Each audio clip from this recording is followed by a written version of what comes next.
Now in Unit 6, we look at the so-called temple sermon of Jeremiah. Now, in your material, I've posted up in Blackboard a YouTube URL for a portion of a movie that was done about the life of Jeremiah a number of years ago, and which I think is a very, very good movie. This particular portion on YouTube is the message of Jeremiah in the temple as described in chapter 7. And it continues on into the beginning of chapter 8 here of Jeremiah. The larger portion of Jeremiah, chapters 7 through 10, is generally outlined, the broad outlines of the book of Jeremiah, as the discussion of false religion and its judgment. So for Israel, the temple had become an idol, a symbol of God's presence and God's protection. And yet they believed that if they went to the temple and brought the right sacrifices, worshiped at the right times, that God would protect them no matter what, even though their hearts were full of deception.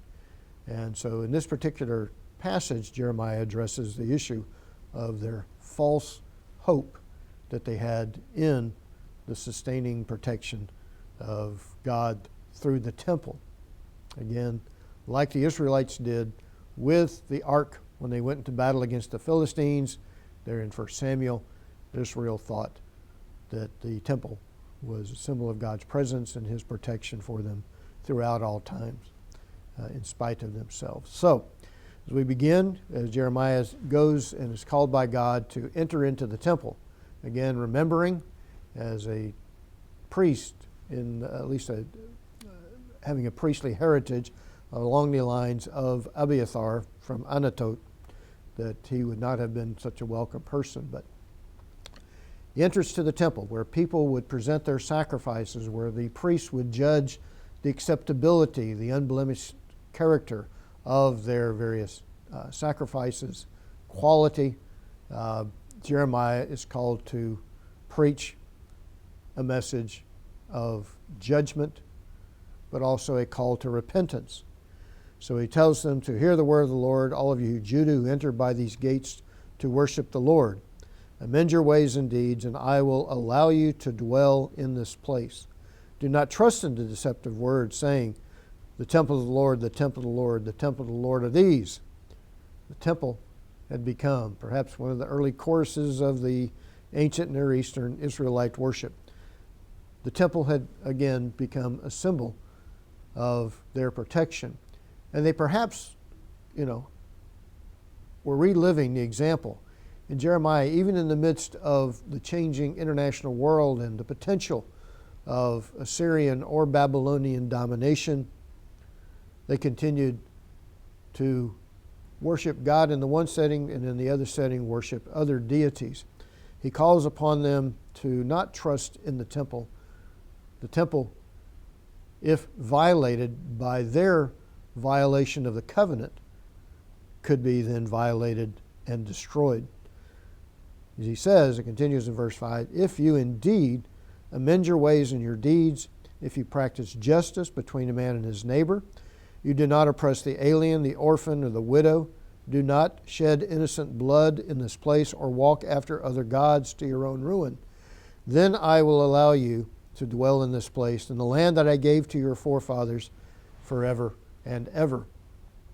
They confused God's promise of the land and the promise of protection with his, the other side of the coin, as we would say in Old Testament theology, with his judgment upon injustice and rejection of him as their God and rejection of the covenant relationship.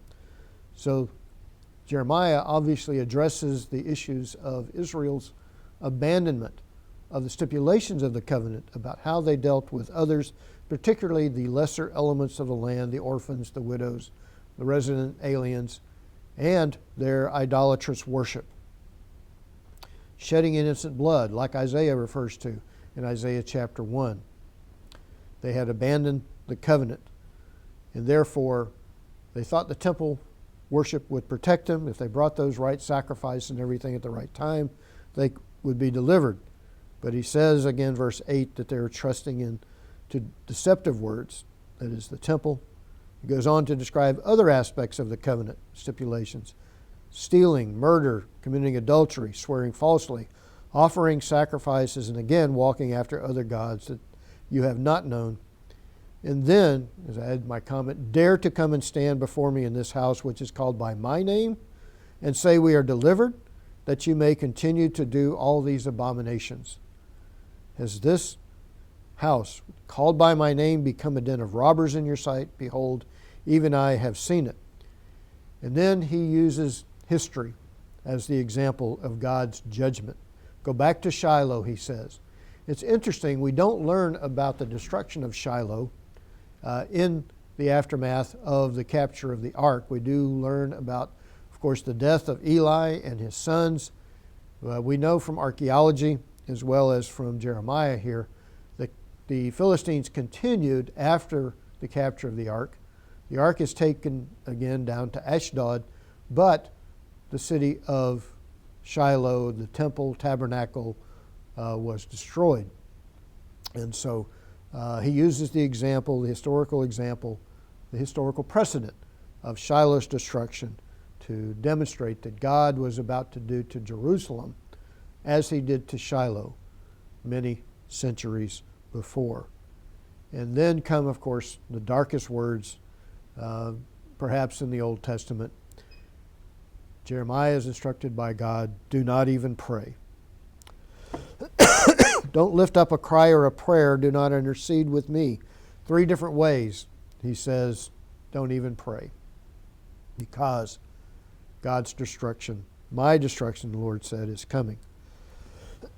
Don't you see what they're doing throughout the land, from the children to the adults? They're worshiping other gods, and therefore Jerusalem is about to be destroyed.